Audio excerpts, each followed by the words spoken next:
law-abiding citizens are the only ones affected by red flag laws, the only ones affected by anti-gun laws. Criminals are going to get their hands on guns regardless of what the book says. And so we have to be very careful to understand that when we very irresponsibly allow for these red flag laws, these anti-gun laws, these anti-Second Amendment and self-defense laws to come into place into some of our largest metropolitan areas, what we're actually doing is we are disarming the general population from organized crime.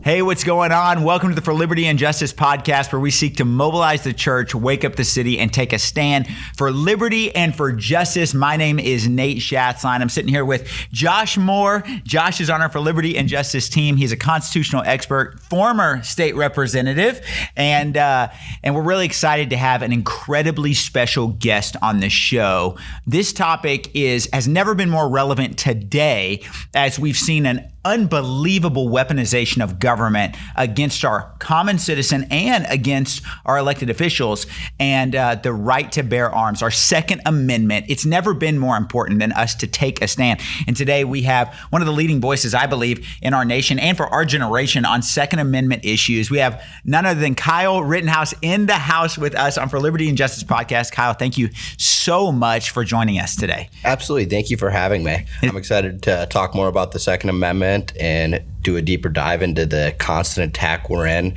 every single day. Yeah, man, it's unbelievable. And your story, though incredibly traumatic at the time, and really a picture of a victory in the justice system, but also a very tough scenario that I feel like you going through, although was insanely tough, was really a prerequisite for us to be able to have grounds and standing to say, no, we can defend ourselves, we can defend our communities, and we can defend the vulnerable. And so I think most of our viewers know your story to some degree. They probably followed it. I mean, there was not a news outlet that was not covering this story and the way that you came out victoriously in this case. But just very briefly, can you share with our audience your story of how you became a Second Amendment really advocate for our generation, like I said, but came from being a common citizen that was just exercising your rights? And so tell us the story of how you came from common citizen to Second Amendment advocate. Absolutely. So I grew up in Antioch, Illinois, on the border of Antioch and Wisconsin, partially Kenosha as well. When I was 17, I was involved in a self-defense shooting where I was violently attacked by a lot of people and ended up having to shoot and kill two of them and shot a third, and he was injured. I was charged with first-degree intentional homicide and multiple other charges, facing life in prison without the possibility of parole. Wow. We took it to trial where we won. I took the stand and testified.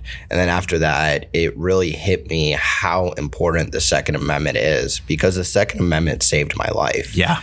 And going through all of that, learning more about the Constitution and how it applies with the Second Amendment, and then getting involved with organizations like Turning Point USA, Young Americans for Liberty, knowing that this is a legitimate threat that is against us, people coming after our rights to bear arms. So I got involved in a lot of advocacy work, and then I got a job at Texas Gun Rights as their outreach director, advocating for the Second Amendment every single day on a whole nother level, but dealing with legislation, which has been very fun. It's huge. It's huge, man. Even when you're telling the story, like you say it in such broad terms, but it's like those are serious things. Like even you saying you're facing this massive sentencing. Like, I think most people in their life are never going to go through that type of process, which I think is why it's not real in most people's minds how important it is for us to defend these rights that we have. You know, when our founders, and Josh, maybe you can speak to this, but when our founders wrote the Second Amendment and like authored that, it was not to make sure that we could keep hunting. Absolutely. It was total self-defense. We were in the midst of a war, and they were very intentional when they wrote the Constitution. They were very intentional when they put the Second Amendment in place. They didn't write it for hunting. They wrote it to stand up against a tyrannical government, because what happened back then, they don't want it to ever happen again. And that's why the Second Amendment is in place. That's exactly right. You're absolutely right, Kyle. And to that point, I think people today, they probably look at the Second Amendment or similar issues, and we it's hard to put yourself in that moment. Similar to yourself, very, very few people on this planet really understand what you went through in the moment. They judge from way off, and they go, oh, well, here's what I see point blank. And when we're looking at the British in 1776, 1775, leading up to the War for Independence, you had redcoats. These were the British. This was a tyrant country, and for 20 years, they're impressing tyrannical law, no representation in the colonies. Right? You had usurpation of the king at the time in Great Britain.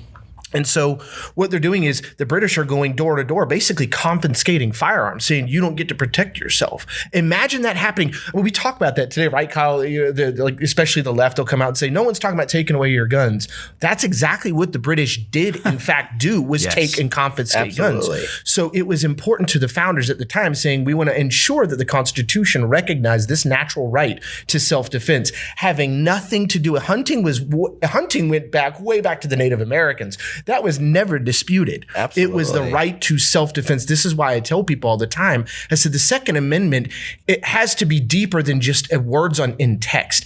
If the words in the Constitution were repealed and removed from it, would your guns then disappear? Well, no, they wouldn't. They would still be. So would you let the government come take them? Well, no, I hope you wouldn't, because then you'd be giving up all your rights at that point. And so to your point, yes, it was very, very important that we make sure the Second Amendment is protected. And in your case, it did save your life. Absolutely. And I think that a lot of people, I know there was a lot of stirring around that story and everything. I remember that. I mean, 4 years ago, it was an intense time. But there were a lot of people also praying for you and rooting for you and hoping that the justice system would come out with justice in the end, and it did, thank God. Absolutely. We see the justice system every single day and how it doesn't work. We saw an example last week in Austin with the Soros-funded DA, Jose Garza, who got a wrongful conviction on Christopher Taylor, an Austin police officer who defended himself and his fellow police officers when a man armed with a knife came at him less than 4.5 feet away in an elevator.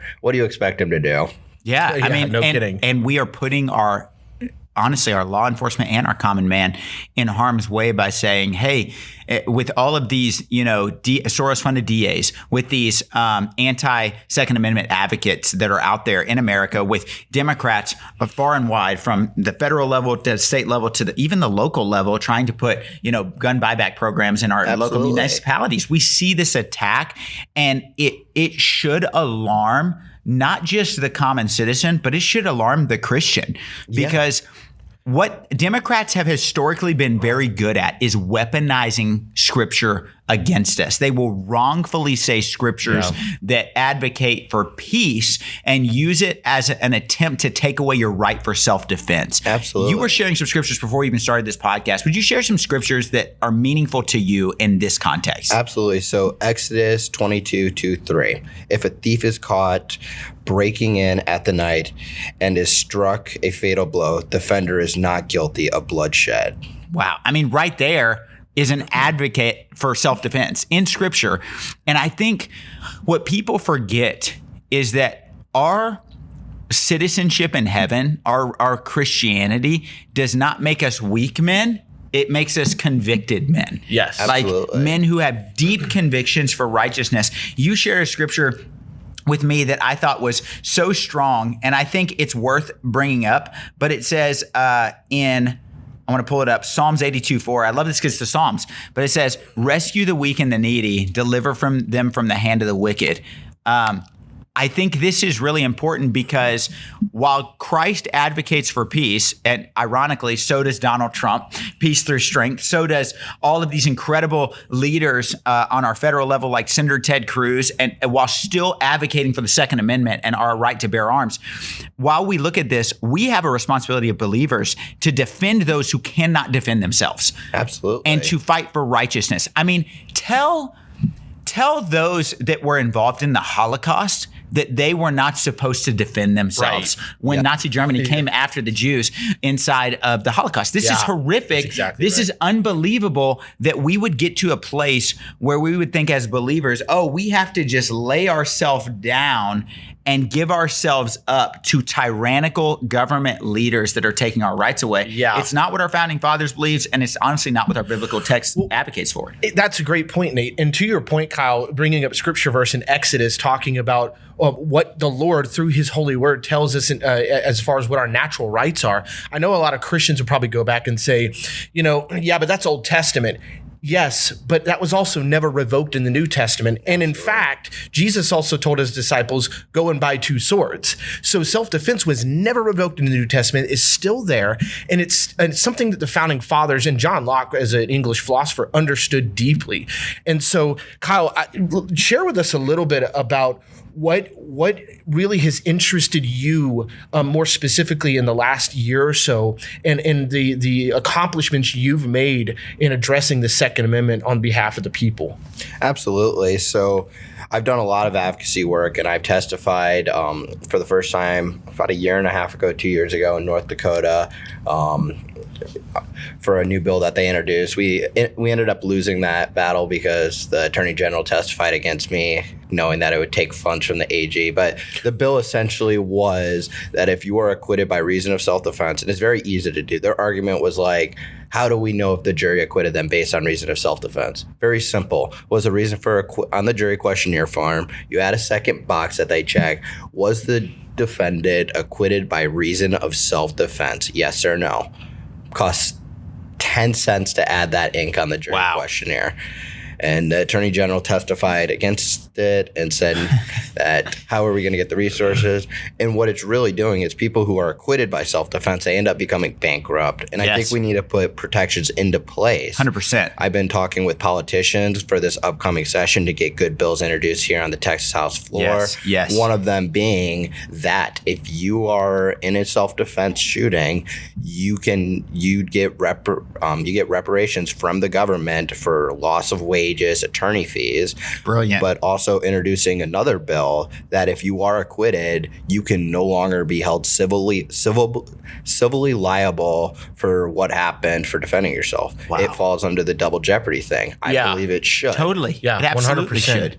Yeah, I totally agree. So kind of parallel to that point, I also want to bring up something here that I think, because as I'm going through your story and what happened 4 years ago, I'm going through sort of some of the Twitter comments, the Facebook comments. I'm sure you're well aware. It's a dangerous road. Yeah, it's very dangerous road. But one of the things that was brought up was militia, and like why are you out there acting like you're a militia and some member of it, and that's the truth was I wasn't in a militia. Right. I was a 17-year-old who was there to help my community and do the right thing, by providing first aid to not just people on the right, but people of all races and backgrounds, political beliefs, because I was 17.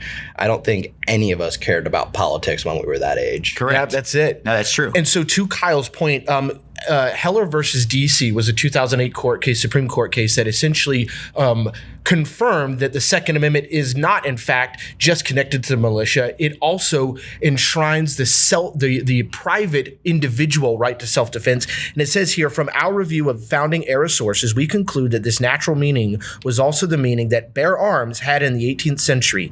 In numerous instances, bear arms was unambiguously used to refer to the carrying of weapons outside of an organized militia. The most prominent examples of those most relevant to the Second Amendment: 9 state state constitutional provisions written in 18th century or the first 2 decades of the 19th century, which enshrined a right of citizens to bear arms in self-defense of themselves in the state or bear arms in self-defense of him in the state, it is clear from those formulations that bear arms did not refer to only carrying a weapon in an organized military unit. That was Heller versus DC, which is what Scalia was a part of before he passed away. Dude Heller. Yeah, I love it. And so how do you see that Heller sort of shaped maybe the way you went through, the circumstance that you went through in enshrining that into law? Absolutely. So the Heller decision, Dude Heller is an amazing guy. I've met him a couple times. Great. And he gave me a tour of DC the first time I ever went out there.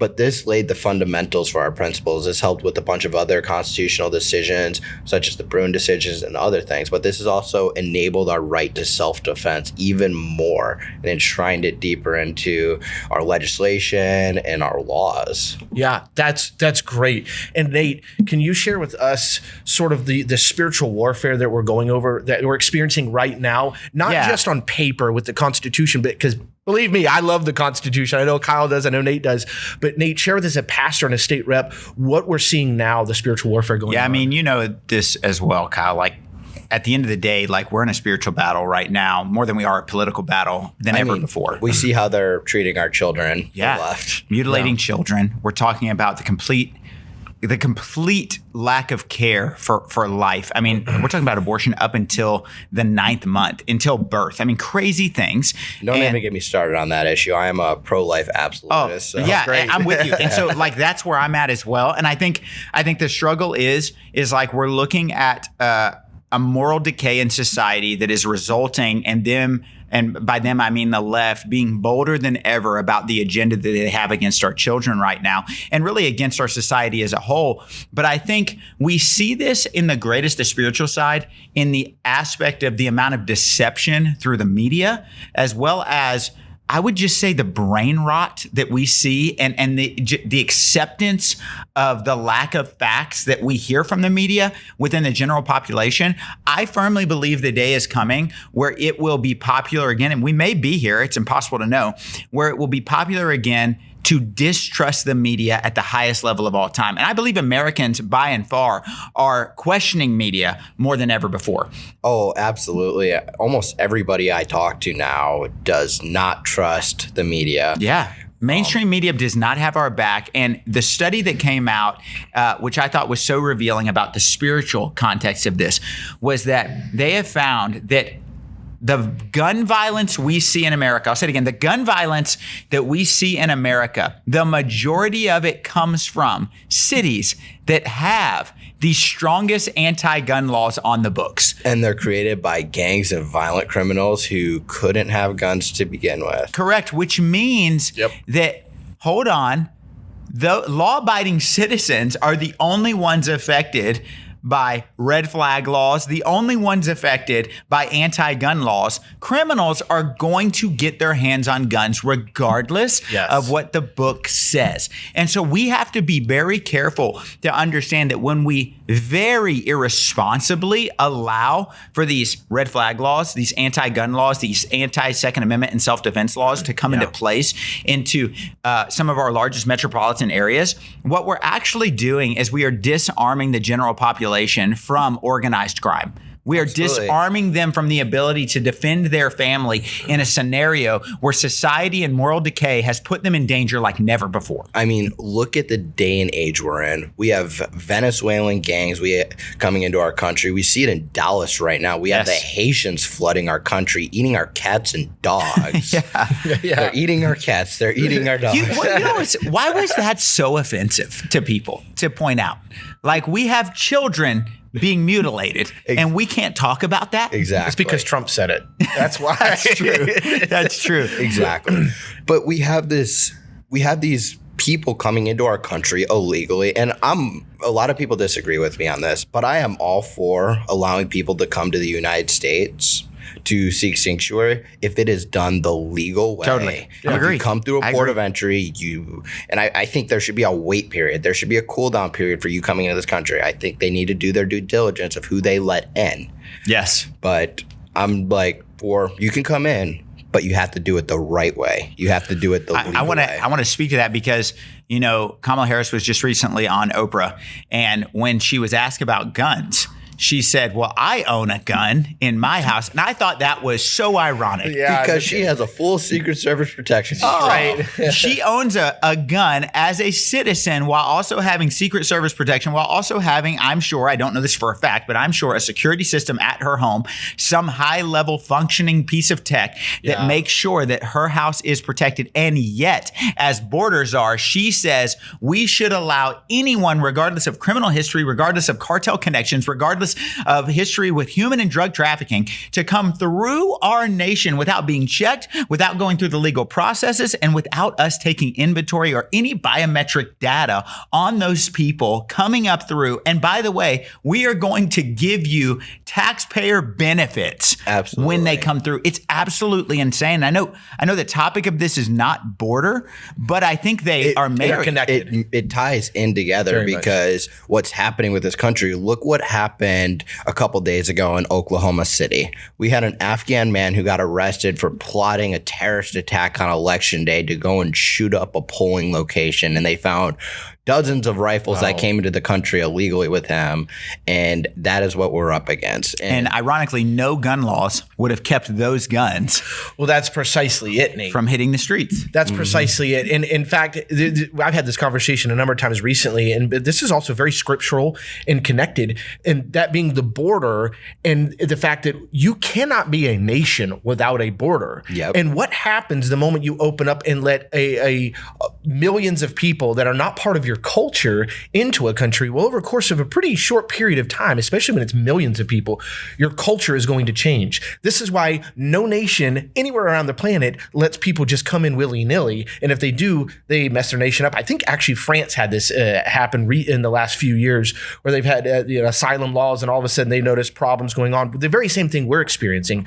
So Kyle, I want to find out from you. You travel the country. What has been your experience, and what have you seen going on through Texas and other states regarding both the Second Amendment and the border in connection with the two? And I know this is kind of a loaded question, but also, are you seeing people leaning more toward close the border down and let us keep our Second Amendment rights, or the opposite?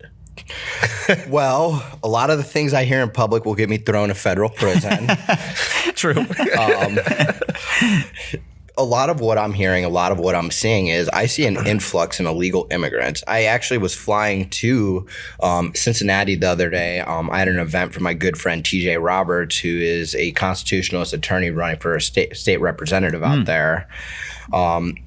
And I was sitting on the airplane, and the guy next to me, I didn't think it was like that real, but he had UND written on his ticket, and like, he was a nice guy, a little rude, didn't know what personal space was, where my bubble was, but I'm seeing that more and more. I was in El Paso, Texas a couple months ago, where I documented it, and I filmed it and posted on my social media, of illegal immigrants walking through the airport with ankle monitors on their That's ankles, nuts. just going in, ordering a drink at the bar, sitting there, and they were coming on my flight to Dallas, or getting on flights to New York, major cities, just all around the country. They're flying them, yet I can't even afford groceries. No kidding. Like, That's and I a well-stated point. I think that right there is where we're at. I use this analogy in another podcast that we did, but I think this is really, really important to hear. And I think the way I see it right now is our country is on life support. Our country is, and it's hard to say that because some would say, well, compared to third world countries, Nate, but my whole thought is our nation was never meant to be a third world country. Our nation was the answer to the future of the new world. And so where we're looking at with record high inflation, with record high interest rates, with an economy that is bound to crash if radical change does not take place in our free market principles, and making sure that come November 5th, we'll figure it out. We will. And we are on the verge of a World War III. We are on the verge of economic crash. And I say all that to say our country feels like we are upside down in a car that's just had a car crash, and we're bleeding out. And someone is walking up to us like a Kamala Harris and saying, hey, guys, I come from a middle-class family, and she's making these statements, and it feels like she's looking through the window of our country bleeding out and being like, hey, we're gonna clean up those fingernails look a little long. We're gonna clip those fingernails, rather than we need to put our country into an absolute ER situation, revitalize it, restore the American economy, secure our Texas border, and go all out for change and reform. And she's trying to put a Band-Aid on something she caused for the last 4 years. Exactly Absolutely. Right. And then playing the blame game on Donald Trump. When you look at it, 8 years of Democrats before, we had Obama and Biden, 4 years of Donald Trump. It's wild. Yeah. It's wild. And I think looking at it, like, you see an unbelievable influence right now from the social media companies, not Elon, thank God for Elon, but you see it on Facebook where you can't even type my name on Instagram. Really? To find it. You have to go my exact username, and if you misspell one letter, you won't find it. That's nuts. That's nuts. And I think that has to be shouted from the rooftops, because here's the reality, Kyle, and I think you would agree with me on this. Right now, they're doing that because you're a strong voice for the Second Amendment. And they know that you're dangerous in their eyes. Extremism. Yeah. You're an extremist because you want citizens to be able to defend themselves. And hey, I'll call myself an extremist if that means believe in Jesus. Come on. Love my country. I wanted to keep my rights. I agree. And as an extremist, then count me in. I'm with you. I'm with you. And I think looking at it, if they are going to do that through the media and social media to you because you are a quote unquote extremist as a believer who just wants people to have the right to defend themselves, imagine what they will do when they realize Christianity is antithetical to their agenda. Imagine what they would do to the pastor. Imagine what they will do to the church. We are in a situation right now where I am sounding the alarm. Many people are. People like Charlie Kirk, people across our country that are Eric Metaxas, unbelievable voice on this issue. If the church does not rise up and begin to demand accountability from these corrupt levels of government and bureaucratic state and the media, then we will watch as culture and the government begins to go against the church in ways that we have never seen in our free country, in ways we have never seen in the United States of America. We are at risk right now of losing our most basic rights. So similar to Esther, you have been placed in this time and area for such a time as this, and I believe that it applies to all of us, and so I guess I say all that to say we're very impressed and we're thankful you're out there. I'm also thankful that Nate Schatzline here is in the legislature. I served in as a former legislator for the state of New Hampshire, so we're all out there pushing people. But let's do this at kind of coming to the end. What can people do to continue fighting for the Second Amendment and even fighting to sort of shut down the borders from their own household? Because a lot of people feel so secluded. They're like, I don't know what to do. And a lot of people are scared. Yeah. They're scared they're going to lose their jobs. They're scared they're going to lose friends or family members. And all I have to say is don't be scared. Everything's in God's hands. I trust whatever happens on November 5th. I may be angry if it doesn't go the way I want, but I trust that it's God's plan and he knows what's best for our country and he's preparing us for what's going to happen. Yeah. Amen. So I think everybody should get involved with grassroots politics. Sign up for Texas Gun Rights newsletter and go to texasgunrights.org. Yes. Figure out what we're doing. Talk to your politicians. Call the state representative's office. Yes. Get on the phone with them. Ask them how they're going to be the best politician. And also getting the right guys voted in. Right now it may be a little bit late because we're right there. Sure. But making sure we primary bad opponents. Yes. Making sure the right people are in office and the right are making laws. Making sure your state representatives get rid of Democratic chairs. Yes. So I'll say this, and I want to kind of go back before we close.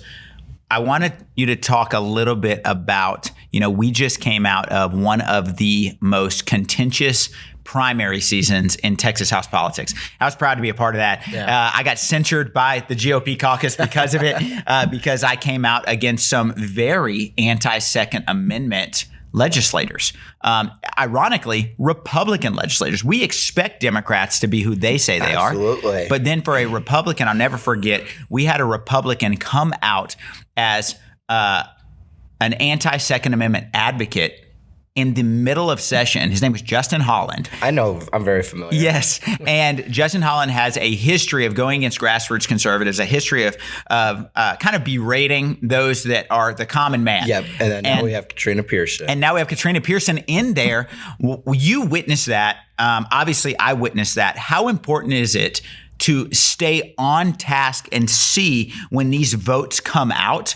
And maybe talk a little bit about the fact that anti-Second Amendment legislators are not just in the Democrat Party. They're also in the Republican Party. Absolutely. And we must hold them accountable. Absolutely. You just have to look at the gun bills and see who's voting yes or no. Look at the Republicans, and a lot of the gun bills we introduced in Texas are good constitutional gun bills. Yeah. And we have people like Justin Holland who votes against them. John Cornyn, for example, who voted with Joe Biden on the the bipartisan Community Safer Act thing, whatever. Yeah. The BCSA. Yeah, that's insane. And I think most people, they will go and they will vote down the ticket. And then when primaries come up, it's so funny. I'll be standing at the polls. You've experienced this. It'll be primary season, and people will be walking up, and they still don't quite understand. This is a primary. You're voting for your better of two Republicans. I would honestly say, as important as the general election is, the primary is equally as important, because we don't just need people with an R by their name. We need those that will strongly advocate for the issues that matter most to us. Are you willing to stand up against the radical ideology of the left? Are you willing, even when it's uncomfortable? I can't tell you. I get letters constantly, and I do want to go into this for just a second, but I get letters constantly from those who try to equate mass shootings or mass shootings that have happened in schools, which are so heartbreaking, to the idea that we have less strict gun laws than Chicago. And I'm sitting here, and I'm mind blown, because I'm sitting here going, every single mass shooting, for the most part, has been answered with a good guy with a gun. That's exactly a majority of the time. A good example of that is in Indianapolis. In Indianapolis, there was a mall shooting, and Elijah Dickens drew his Glock 19 pistol with iron sights and shot the guy 8 times in the chest and stopped an active shooter. Yes. You look at the tranny that tried to shoot up, that did successfully shoot and kill 6 people in Nashville, and then we had Nashville police that neutralized that threat and did their job, and they did a fantastic job. Yeah, and I think they will, we have advocates that are rightfully heartbroken at the atrocity that takes place. And I understand where people are coming from when they see a tragic situation that happens. And they're like, okay, maybe if we take the guns. Yes, I get how that may seem like it would work. I understand. But it won't, because they're still going to get guns. Look at China. Look at London. Look at all these places where they just cut people's heads off with machetes in the streets. Yeah, exactly right. That right there find violence. Is one of the best points I've ever heard, because if you look at London, deaths by knife are at an all-time high in the streets right now, because they've made it impossible to get a gun, and yet violence still reigns true. And it is still pretty easy to get a firearm. Like, I know how to build guns. Yeah. And it's not that hard. Yeah. Like, find the right diameter pipe and get a nail. Yeah. But exactly right. Yeah. People just don't understand that you strip our guns away. You take away our guns. All that is doing is opening up our children, our citizens, to more violence that's going to come and wreath upon them, because there's not going to be a good guy with a gun to stop violence when it's met at your doorstep. Yes, which is this is why I've advocated. I filed a bill last session to make sure, and we did follow through on some of this, to make sure that schools not only have the option, but are required to have armed security inside of Texas. Because at the end of the day, if we don't have good guys that are armed. We protect our politicians with guns. Why can't we protect our children with guns? Kamala Harris is protected with guns. Why are our children lesser than Kamala Harris?